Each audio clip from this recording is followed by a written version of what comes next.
Hey guys, another video. This one we're going to be installing and setting up this Trackstar D-spec drift gyro. So I've got my GV touring slash drift chassis.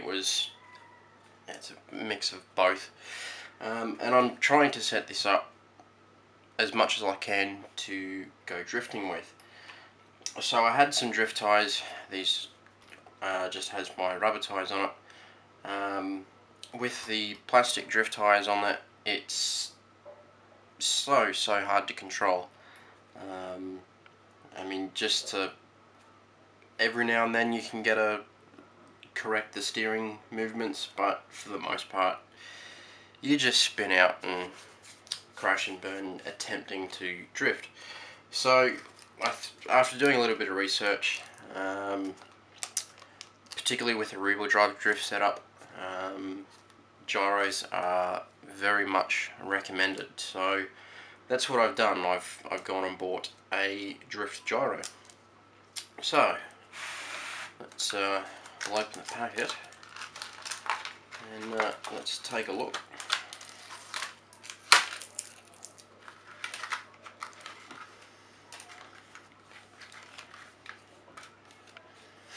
So that's obviously the main control unit, and gyro itself, it's very small, so at least it's nice and compact to be able to fit it into the car. Nope, nothing on that. Instructions.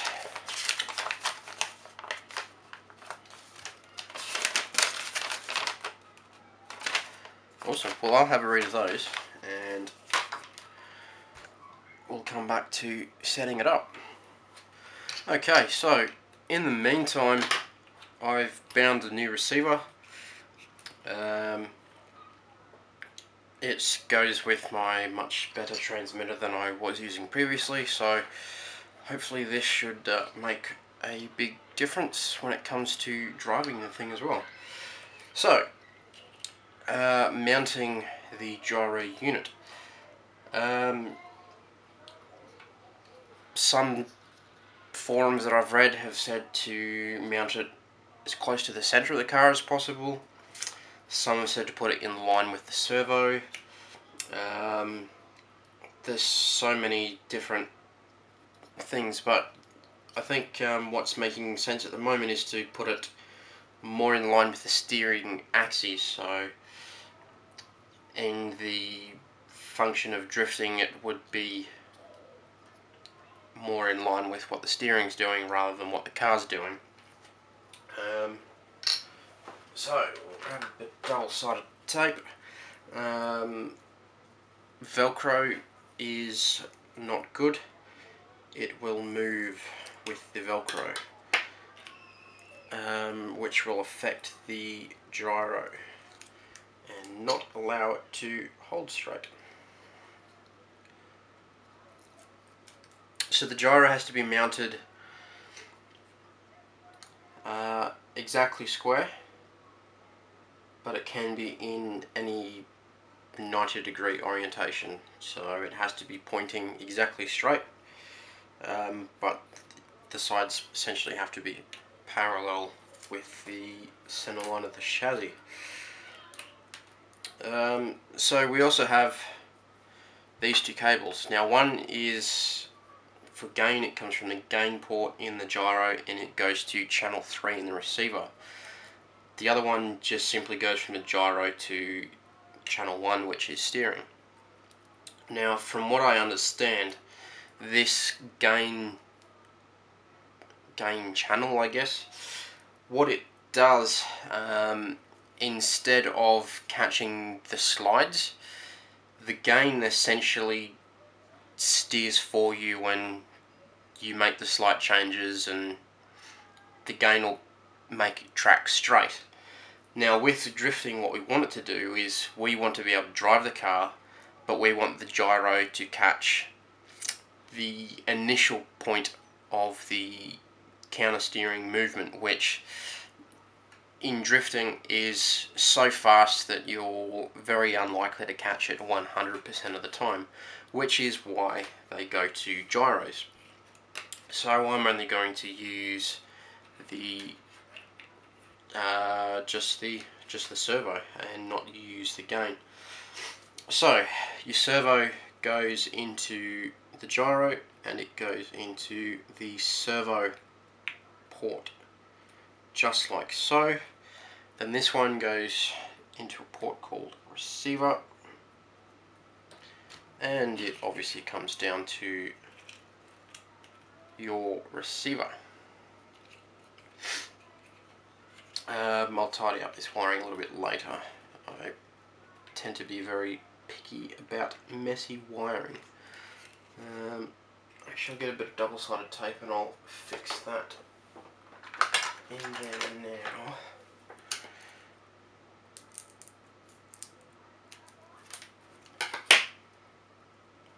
I try not to use a massive amount of this stuff, it's rather pricey.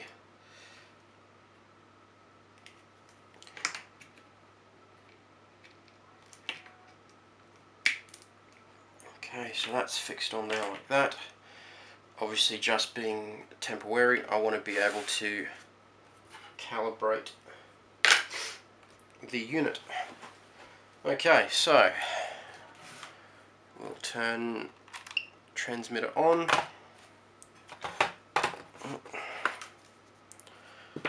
Battery here. It's connected, and we'll turn that on. The instructions say it takes about 3 seconds for the gyro to initialize, and that the car should stay stationary at all times while it is doing so. So steering is in its correct direction.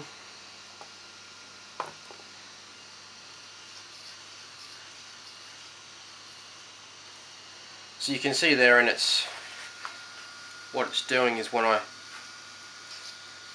steer it like that, so I turn it to the right, the steering goes off to the left. And obviously that has a small amount of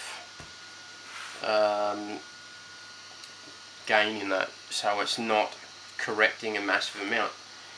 Now to adjust that gain, now the little adjustment hole here is used to adjust how much gain there is. Now there's a plus sign there and there's a minus sign there. There's a line in the middle there. The instructions tell me that when it's in that line there, that is 50% gain. So I've made this little tool that can fit in there into that slot as best as I can, because I can't find my dual screwdrivers.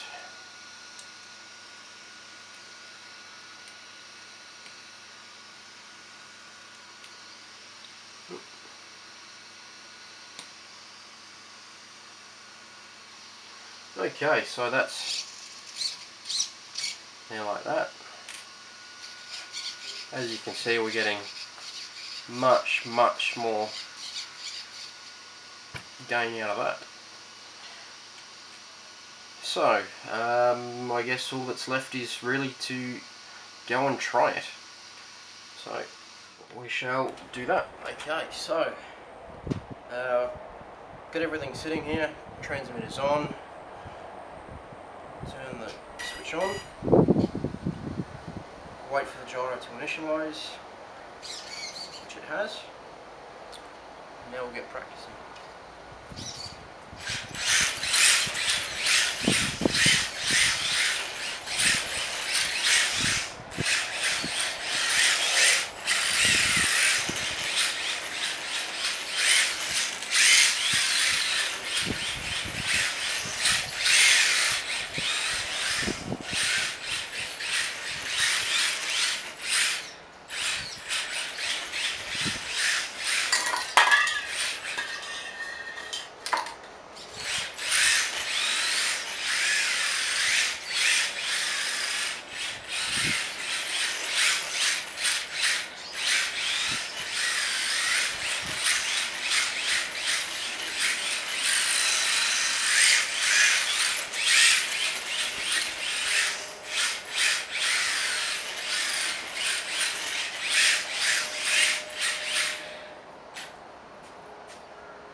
So it seems to be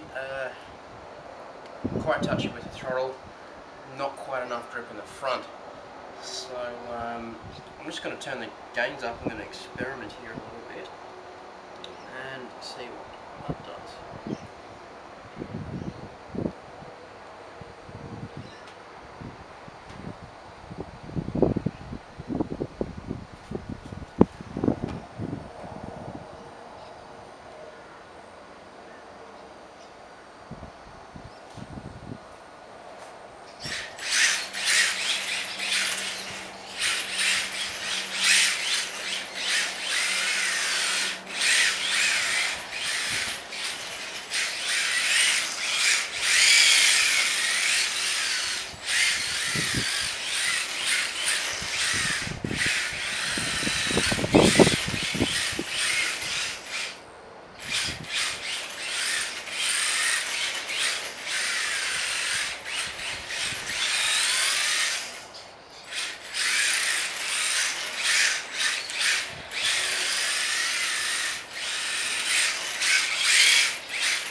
So, by no means whatsoever have I had much experience drifting. This is all a learning process to me. This is probably actually the second time that I've done that with this car, and straight away with the gyro it makes all the difference. So I'm just going to turn it down and see what difference turning it down makes.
summing up, I think this is quite a good product.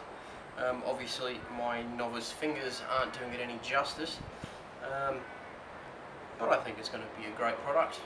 Certainly going to come in handy, and it's straight away being the second time me actually drifting something. It's certainly made an improvement, and it's given me some knowledge as to where to go next. So, you know, I think there's the quality of the product and everything like that, it's quite good. And I would certainly recommend it to anyone else out there looking for a relatively cheap gyro. This one itself, I think it cost me about $19, so it was very well priced, and part of the reason why I bought it. So thanks for watching, and that's all for now.